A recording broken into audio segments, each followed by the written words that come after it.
Okay, here is a picture of last year's Veterans Dinner of all the Korean War veterans. Hey, that's really nice. All framed and everything. That is really great. Oh, thank you. I see we've lost a couple of those guys now. Yes, Oh, too bad. like Barry and Don Barry Right. and Chan Wepfert. Right. So we're interviewing Dick Throm today, and as part of the American Legion video interviews of our veterans on Anderson Island. And so, good to see you, Dick, and I hope you enjoy that picture. You know, Good. I it's certainly will enjoy it. of all the Here's a picture guys. of it right here, and a very nice picture. Thank you very much. Could you maybe go down the list of, explain why you joined or how you joined? Yes, the question of what was my connection with Anderson Island was the first one.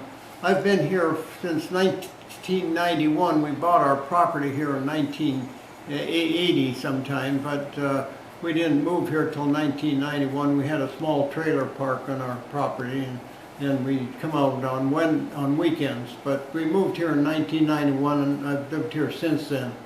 My wife died in 2000, and a lot of people asked me if I was going to stay on the island, and I said yes. I have met more people here than I did in a neighborhood we lived in for a long time because of the association with people here on the island.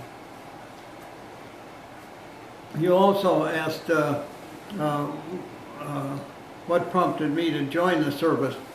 When I was in high school, every preceding class of senior boys knew that they would have to either join the service or they'd be drafted during World War II. And so I watched people, when I was a freshman year, I saw the seniors leave, and then the juniors leave, and then the sophomores leave. And it was up to about the time that I would have to be leaving, about the time that the atomic bomb was dropped, it ended the war.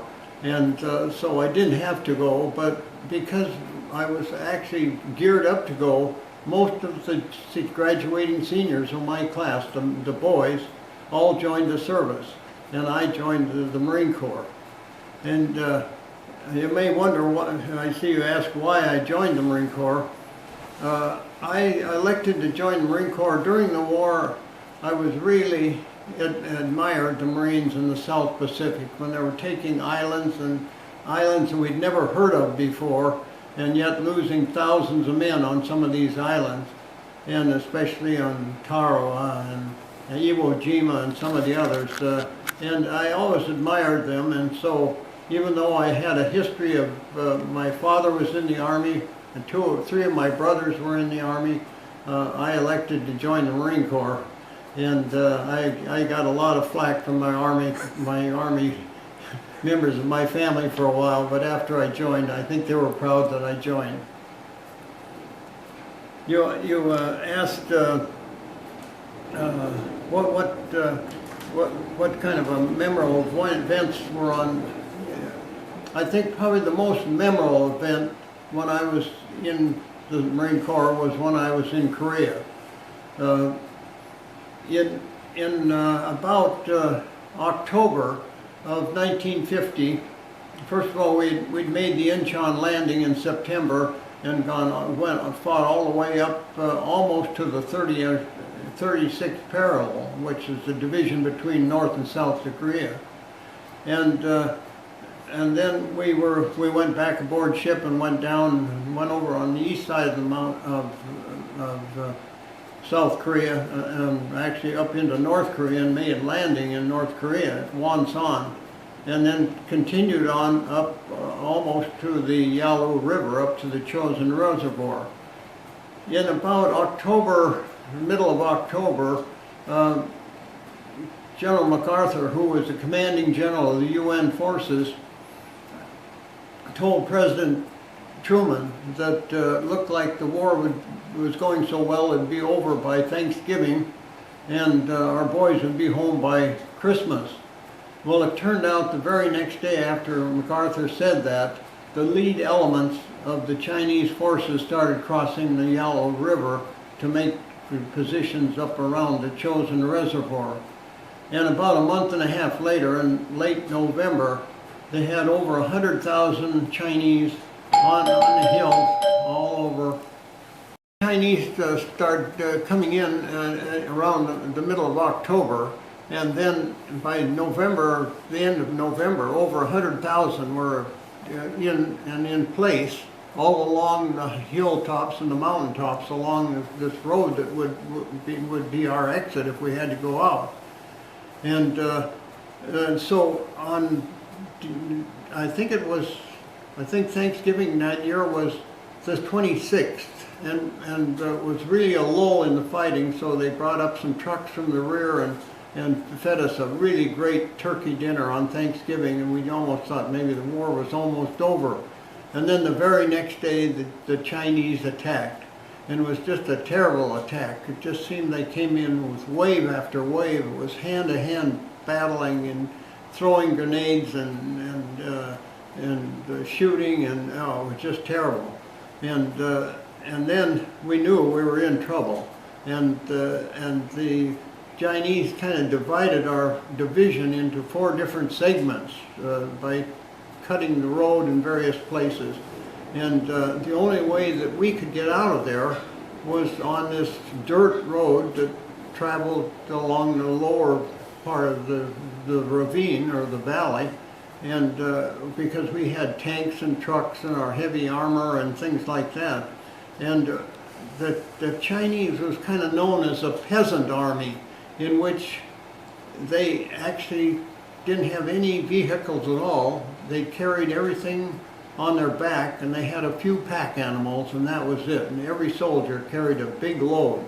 And so during that month and a half, they positioned themselves all along the high points of the mountains on each side of this road. And then when they attacked, we were really in trouble. So we had to fight our way out, and it took us about 2 or 3 weeks to go that distance from the Chosin Reservoir to Ham Hung, where we were evacuated by ship and then taken down to South Korea.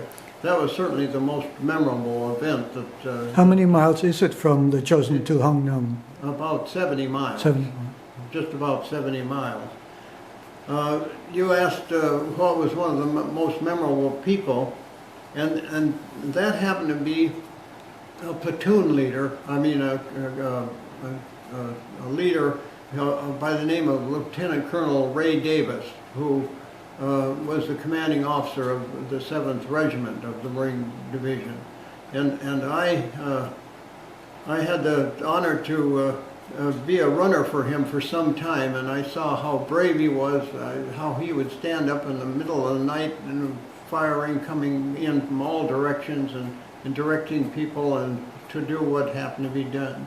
And when he called for a runner and nobody came, I came up and told him I could be a runner, and so I was his runner for several days until I found my own unit again, and because we got separated during the combat one night, and once I found my own unit, Ray Davis said, "You better go back to your own unit. That's where you belong." But he remembered me in August and in December of 2000. He led a group that went back to Korea, and I was one of them that got to go with him. And it was a very good trip because he, being the Medal of Honor winner for his activities and his duty in Korea, everybody treated the whole group of us like we were heroes, and he was really the only true hero. And what did a runner do? Well, my job as a runner, when he called for a runner, he said to me, I jumped up and said I'd be his runner. He said, "I've been informed that our convoy, the section of the convoy that he was responsible for, was being split up into certain groups. We have big lags or big holes in the convoy, and he had me run back to the back of the convoy and to see, tell them to keep it closed up. And I'd get back to one group and I'd say, 'Is this the end of the convoy?' And they'd say, 'No, there's another group behind us.' So I'd run from there back to the next group in the dark it was cold and dark and the snow was blowing hard, and I thought, gee, I'm going to run right into the Chinese arms. But they, luckily I didn't, and I'd get back to the next group and tell them, hey, we've got to keep it closed up, get closed up, don't leave a gap in any convoy, and then I'd run on back to the back one. And when I got to the farthest one, they said that was the end of the convoy. Then I stayed with them until they caught up with the next group, and then I ran forward, and by the time I got back to Colonel Davis, I was able to report that the convoy was all closed up, and they knew that they had to keep it tight all the way. It was what was memorable coming out of the reservoir is that as we were going out of there, we knew that we could hear someone behind us, and we didn't know who it was, and we thought maybe it was the Chinese, so we stopped the whole convoy to see who it was. When we went back there, it was just some of the North Koreans that wanted to follow us out of there. And so there was only just a few at first, and we had to stop the convoy several times during that first night, because every time we'd go back there would be hundreds more that had joined this group, and by the time the next morning came, why, there must have been 1,000 or more right at the end of our convoy. We had told them during the night not to let any North Korean the fighters come in, or any Chinese come into their group, and to let us know if they did, and they promised they would. And the thing that was so remarkable is babies and children were quiet all night long. We told them they have to be quiet, we don't want a lot of noise back there, and so they were just as quiet as a mouse, and it was just remarkable to see those young people and children and mothers and grandmothers and grandfathers that were trying to get out of North Korea. And that was sure a memorable sight. What else? You said you got out of the service, out of the Marines, and then you re-enlisted again, or? Well, no. Yes, I joined the Marine Corps right at the end of World War II, and didn't see any active duty. I mean, actually active duty. But after I got out, served my tour, I joined the reserve program, and I was in the reserve program when the Korean War broke out, and then I was called back up to duty for the Korean War. Mm-hmm. And that was it. I was a PFC when I went in, and I was promoted to corporal while I was in Korea, and then later was recommended for a commission, so I was in the hospital for 3 or 4 months when I got back to the U.S., and after I got out of the hospital, they sent me back to Quantico to go through a screening course, and I passed the screening course, so I was commissioned as second lieutenant. So I was an officer for the rest of my tour. What were you in the hospital for? Well, it was principally for frostbite, but also for a little damage, but principally frostbite. On the way, when we were pinned down one night, on a real cold night, and we couldn't move for several hours, it was, I ran into a problem that way. Memorable service members that I served with. When I was called back into the Marine Corps in August of 1950, we formed up at Camp Pendleton in California, and so that group that we were with went to Korea, and we were all together for the whole time we were in Korea. One of the members of my fire team was a fellow by the name of, a fellow from Spokane, Washington. And when we were pinned down one day up there, he got hit in the legs really bad and was really cold, and we thought we were going to lose him up on the mountain. But I was able to pull him back to our company group, and then our platoon leader saw how bad he was hurt, so he said, somebody better has to volunteer to take him down to an aid station. So I said, since we were so close, since we met each other in California, that I said I would like to take him down. So I took him down. And when I took him down, I had to drag him through the snow, but it was pretty easy pulling him through the snow because he slid fairly easy on the snow unless I would hit a bush or a rock or some outcropping, and then he'd cry out, and I said, I'd tell him, you can't do that, you can't do that, because I'm afraid that somebody might hear you, the Chinese might hear you, because we were going kind of right down near where they were. But I got him all down to an aid station, and finally, it took me almost all night to get him down to the aid station, and I stayed with him a couple hours till dawn. And during that time, his legs froze so badly that both legs had to be removed, but he amputated. But he turned out that he made it through it and survived, and went back to Spokane and led a productive life, even though he had that disability with losing 2 legs. And so if we can do anything to prevent wars, I'd say do everything we can to prevent them.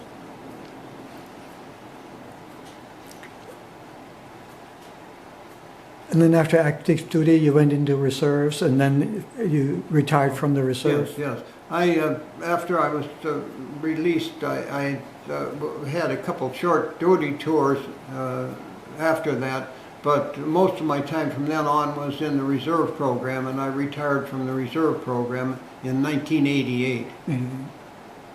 Just before going to the island? Yes, before moving to the island, right. Well, thank you for your service to the country, and I continue to wish you the best, Dick. Thank you, Ray, for doing this, because I think it'd be interesting to hear of other veteran stories, and I think that's a very good idea.